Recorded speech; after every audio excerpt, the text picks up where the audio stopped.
கேட்டால் புரியும், ஆனால் பதில் பேச வராதுங்க. அதாவது ஆங்கிலத்தில் யாராவது ஒன்று கேட்டால் ஆங்கிலத்திலேயே பதில் பேச முடியாதுங்க. சரி, நானே உங்கள்கிட்ட ஒரு கேள்வி இப்போ கேட்குறேன்.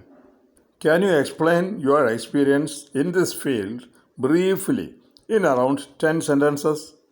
ஒரு பேப்பரில் நீங்களே ட்ரை பண்ணி பாருங்கள், இது முடியுமான்னு. சரி, முடியலைன்னு சொன்னால் ஆங்கிலம் ஒழுங்காக கற்றுக்கிறதுக்கு captain English international full course package உங்களுக்கு ஒரு கேப்சூலாக கிடைக்கும். Study materials with time table, நீங்கள் எப்போ என்ன படிக்கணும்னு அதில் இருக்கும். கிளாஸ் ரூம் லெவல் ஆடியோ அதுவும் இருக்கும். அது மாதிரி ஃப்ளூவன்சி ட்ரைனிங்காக தனிப்பட்ட ஒரு பேக்கேஜ் அதுவும் இருக்கும். ஓகேவா? இதெல்லாம் உங்களுக்கு வீட்டில் இருந்தபடியே கற்றுக்கொள்ள முடியும் கரெக்டாக. சரி, இது முடியலைன்னா கூகுள் மீட்டில் எங்கள் ஆன்லைன் கிளாஸ் இருக்கும். ஸ்க்ரீனில் தெரிகிற நம்பருக்கு கால் பண்ணுங்கள். 9443017831.